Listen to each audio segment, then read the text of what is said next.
One of the main reasons to invest in an asset like Bitcoin is the belief that its value will increase dramatically over time. Some predictions have Bitcoin eventually reaching an eye-watering price of about $10 million per coin. That sounds ridiculous right now, but at one point, $1,000 per coin seemed ridiculous. In other words, the modest amount of Bitcoin you may have accumulated by now could one day grow in value enough to impact your life and possibly even the lives of your grandchildren or great-grandchildren, but not if that Bitcoin is lost when you pass away.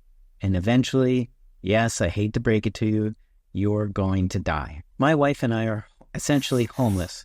We travel from place to place around the world, and we got to thinking the other day, what would happen to our Bitcoin if something terrible happened to both of us? Well, I've been doing some thinking, and I have some ideas. In today's video, I'm going to discuss the topic of Bitcoin inheritance, specifically the DIY kind of inheritance. And if you don't have a Bitcoin inheritance plan set up for you and your family, you need to pay attention. If that sounds good, let's dive in. I'm going to run this video in a different format. I'm actually going to scroll through the notes I've made in preparation for this video and show you the notes as we move through them. I'm going to be down over here in the corner. These are my notes right here. Okay, welcome to DIY Bitcoin inheritance. So what are the options to safeguard your Bitcoin stash if you were to die, or if you and your spouse were to die? Well, I came up with 3 options, which I'll go through first, and then I'll get into the DIY plans for setting up your Bitcoin inheritance. Oh, by the way, this is not financial or estate planning advice. If you need advice, please seek professional help with a financial advisor, an accountant, or an attorney. So the 3 options I came up with that you could choose from to manage your Bitcoin inheritance include, number 1, doing nothing at all.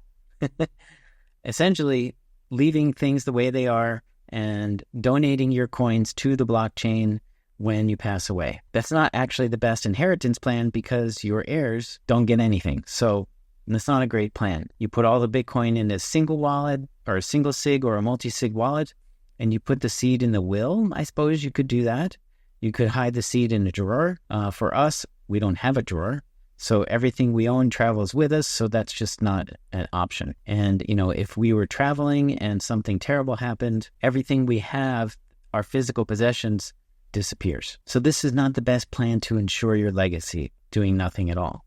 And it definitely does not ensure your hard work benefits future generations, or maybe you want to donate this Bitcoin to a charity when you pass on. Let's look at the second option, and that is called collaborative custody. Collaborative custody is when you work with another party and they hold one of the keys, usually for a multi-sig wallet. You hold the controlling number of keys. Usually it's a 2 of 3 multi-sig wallet. You hold 2 keys, and then the company would hold the 3rd key. That way, the company does not have access to your Bitcoin, but when you pass away, they can work with the estate planner and restore the wallet and distribute the Bitcoin as you have planned in your estate plan. So it's a very organized way. And some of the providers include Nunchuck Wallet, Casa, the Bitcoin Way, which is a Swiss company, and Unchained, what they used to be called Unchained Capital. These all have fees associated with them. You pay an annual fee in most cases. I don't know what the fees are for the Bitcoin Way. This is an excellent way to ensure proper inheritance of your assets. Well, it's really the best way, of course. And it can be expensive depending on how you look at it. If you have a large estate, maybe $250 a year is not much, or up to $480 a year for the Nunchuck wallet. It can be a bit complicated to set up, but they do walk you through the process, and some of them require extensive KYC. Nunchuck does not require any KYC, which is a good bonus. And then the third option you have to set up your Bitcoin inheritance plan is to do it yourself. This is the cheapest method, but it's not as well designed as a collaborative custody type model. I'm going to go through 3 different DIY inheritance plans in this video, and we're going to start with plan 1 here in a minute. The scenario that I'm using is a family with 3 children and 2 parents, husband and wife, or whatever setup that you can imagine. Each plan may change with a different family structure. So this doesn't apply to every family structure. It's just sort of a middle ground that I picked. There are many different scenarios, and while this example is specific, the idea is to get you thinking about setting up an inheritance plan for your Bitcoin. All right, let's look at the plans. Plan number 1 involves creating a 2 of 4 multi-sig wallet. And if you read through these here, you have a key, your spouse has a key, so that's 1 and 2. Each child gets the same key, that's third key. So let's say you had 4 or 5 children. All children would get the same multi-sig key. They just get a copy of it. This facilitates a good redundancy. So if one of the children were to lose the key, or 2 of the children were to lose the key, the responsible one still has the key and can maintain the function of the wallet. With one child, things get a bit tricky. If they lose the key, the Bitcoin is gone. Not good. And then the 4th key it could go to all of these places, could go to a friend, it could go to a professional, an attorney, or an accountant, or something like that. And then a copy may be placed in your will if you wish. But when you hand out copies of your seed phrase, you just have to be really careful who you're giving copies to. You don't want to have so many copies around that people can get together and restore the wallet and drain it without your consent. Now, multi-sig wallets are a different animal than single signature wallets. To restore a single signature wallet, you need the seed phrase, and if you have a passphrase, you need that as well. Done.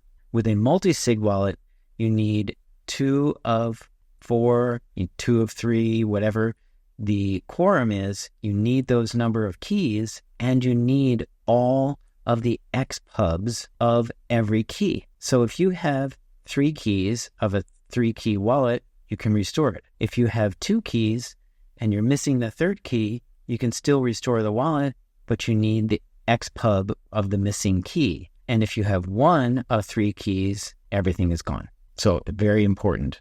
And it's a different animal than single sig wallets. That said, the list of XPubs gets encrypted in this case and distributed to all parties with no decryption key. So they get this PDF, they get this email with a bunch of encrypted text in it, and that is the XPubs of all the keys. Then you set up delivery of the decryption key following your death, either in the will or through an email service. I use an email service called Dead Man Switch.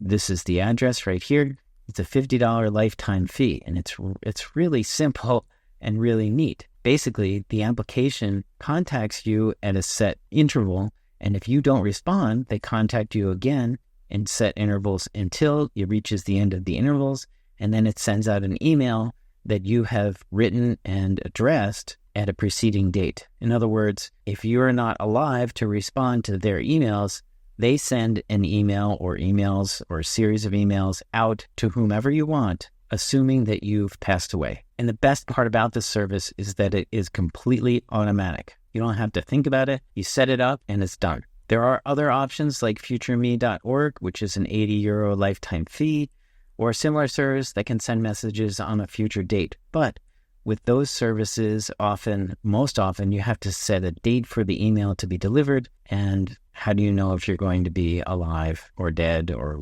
whatever on that date? I mean, you could set it 50 years from now. I'm not likely going to be alive, and I could have that email sent out, but that's a long time.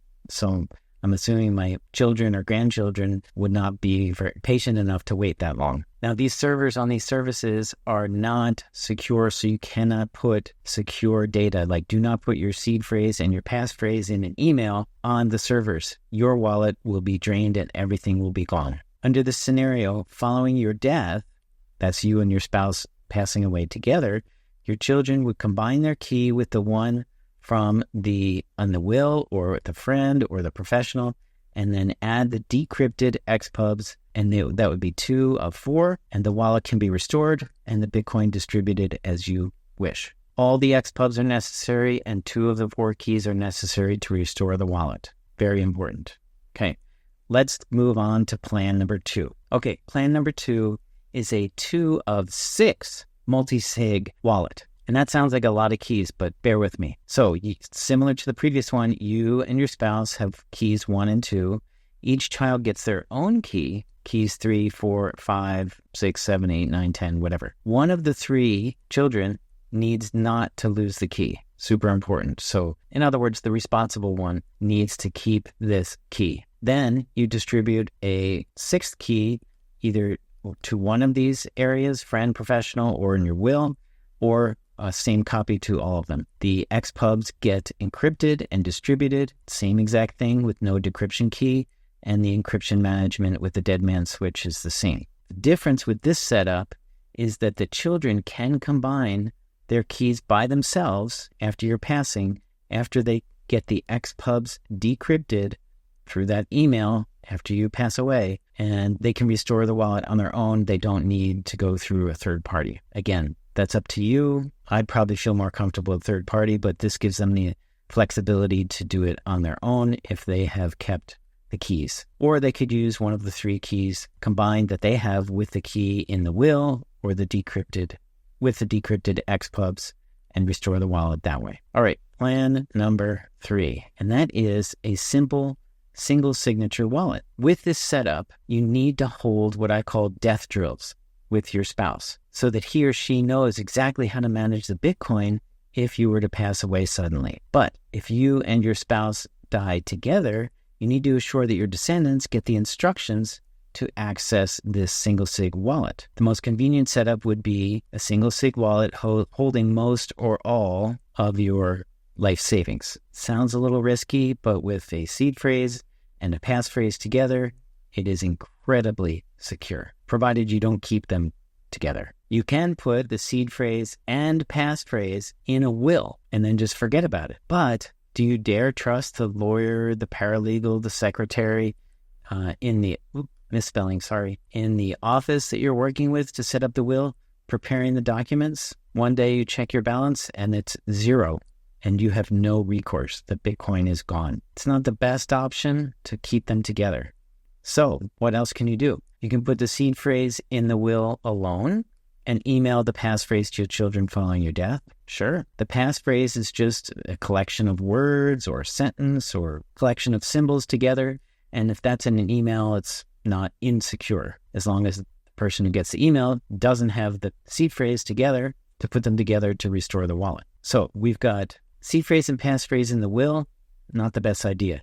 Seed phrase in the will, passphrase in an email, that could work. You can put, each child can get a copy of the seed phrase, and then you email them the passphrase following your death. That's another option as well. And if you want to be even more secure, you could give each child a copy of the seed phrase and an encrypted passphrase and simply email them the decryption key on your passing. Again, all of these plans work seamlessly with that dead man switch email service. It's really neat. And you could encrypt the seed phrase, passphrase, and store them online with written instructions on how to access those delivered by email after your death. Or you could put those instructions in the will, but again, you have to trust the lawyer and the staff of the office not to drain the wallet.